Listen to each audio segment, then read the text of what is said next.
إن المجرمين في عذاب جهنم خالدون لا يفتر عنهم وهم فيه مبلسون وما ظلمناهم ولكن كانوا هم الظالمين ونادوا يا مالك ليقض علينا ربك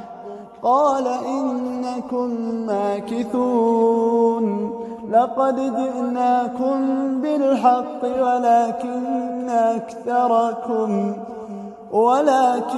أكثركم للحق كارهون